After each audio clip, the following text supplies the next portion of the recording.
Salam alaikum, bonjour et bienvenue dans cette nouvelle vidéo.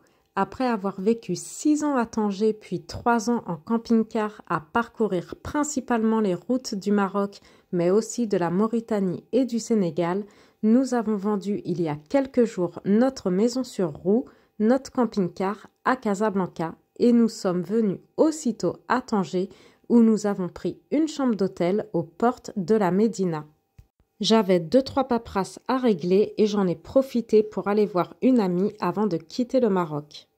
Ce petit retour de quelques jours à Tanger m'a fait penser à mes 6 premières années passées au Maroc et avant de quitter le royaume, on s'est régalé avec de bons petits plats marocains au resto, n'ayant plus ma cuisine de mon camping-car. Après une petite semaine à Tanger, c'est parti pour une longue journée de voyage qui commence à la gare de Tanger. On est à la gare de Tangéville, on attend le TGV, une belle gare toute neuve, rénovée, enfin il y a déjà 4-5 ans. Et on attend le TGV pour Casablanca, là où on va prendre l'avion. Ça y est, on quitte Tanger. On reviendra Inch'Allah, mais je ne sais pas du tout quand par contre. On est dans le TGV, ils sont bien confortables. Et c'est parti, on a 2h10 jusqu'à Casa. On est parti tôt le matin pour arriver tard dans la nuit, bien chargé, et on a même notre chat avec nous, recueilli dans un parc de Tanger il y a 3 ans.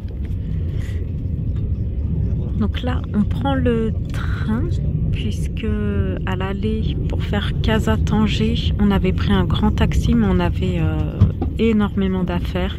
Et en fait, à Tanger, j'ai laissé beaucoup d'affaires chez une amie.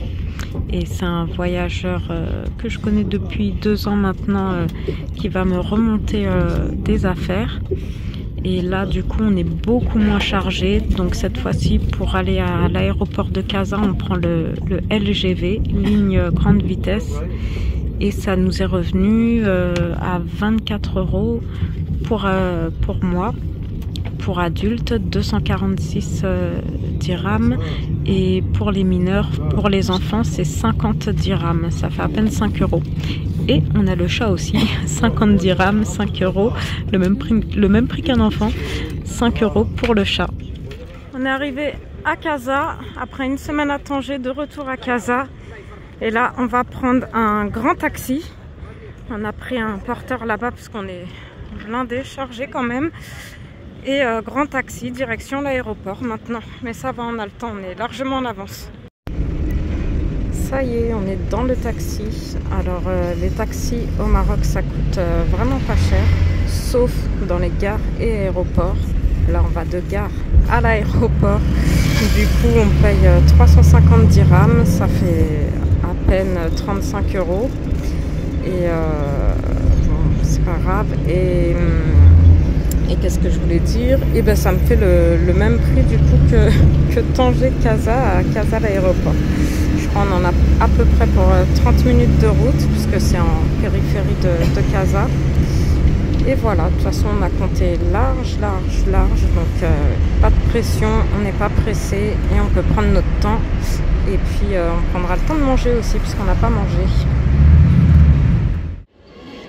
Bon ben voilà, après avoir passé plus de 2h30, tous les contrôles, l'embarquement, l'enregistrement, enfin je donne pas dans le bon ordre mais bon, vous avez compris, c'était bien long, bah ça y est, maintenant on est enfin en salle d'embarquement, donc dans 15 minutes, Inch'Allah, on pourra monter dans l'avion et on a 2-3 heures de vol, je sais même plus, on arrive tard le soir, tard dans la nuit, vers minuit et on devrait décoller juste après le coucher du soleil.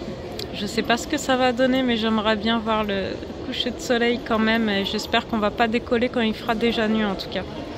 Enfin bon, on verra bien. Et voilà, bah, dernier moment au Maroc après 9 ans, ça fait bizarre quand même.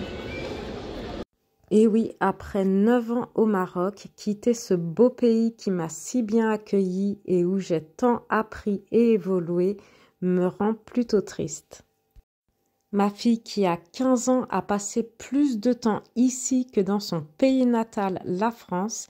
Mes enfants ont en partie grandi ici et ici je me sentais comme chez moi.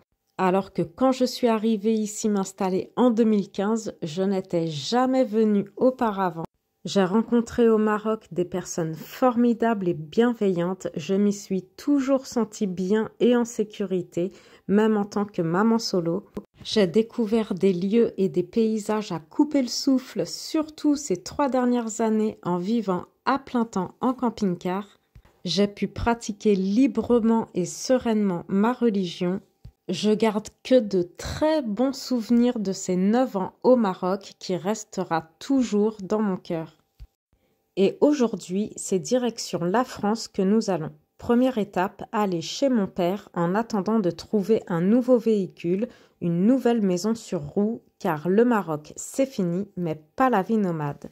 Une fois mon nouveau véhicule trouvé, je vous en dirai plus sur où j'irai.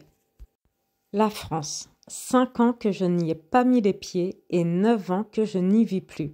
Alors, au début, je pense que j'y serais un peu comme un Indien dans la ville. En tout cas, ça ne m'avait pas manqué, surtout qu'on ne peut pas dire qu'en 9 ans, ça a évolué dans le bon sens. On a été accueillis avec la pluie et dès le lendemain, la seule chose que je voulais faire, c'était manger une bonne baguette, un croissant et un pain au chocolat. Et dernière chose que je suis contente de retrouver, c'est le fromage. Voilà, ça fait 4 jours qu'on est rentré en France. Après 3 jours de pluie, on a enfin du soleil. Et ça fait 10 jours que j'ai vendu mon camping-car, ma petite maison sur roue. Là, il y a le fourgon de mon père et le camion de vadrouille à droite à gauche que vous pouvez suivre sur Instagram, qui sont venus nous rendre visite avec leur fille. Et je découvre chez mon père puisqu'il vivait à Nantes et il y a 1 an et demi, il a emménagé ici, donc je découvre. Et nous, on va rechercher une nouvelle maison sur eau, un nouveau camping-car prochainement. Et on restera pas ici. Là, c'est juste en attendant de trouver notre nouvelle maison sur eau. Et là-bas, il y a une petite mare, un petit étang. C'est trop mignon. Et c'est dans la campagne, c'est calme. Hop, on voit la mare juste ici. J'espère que cette vidéo vous a plu. N'oubliez pas de vous abonner et d'activer la cloche des notifications pour ne pas manquer les prochaines vidéos.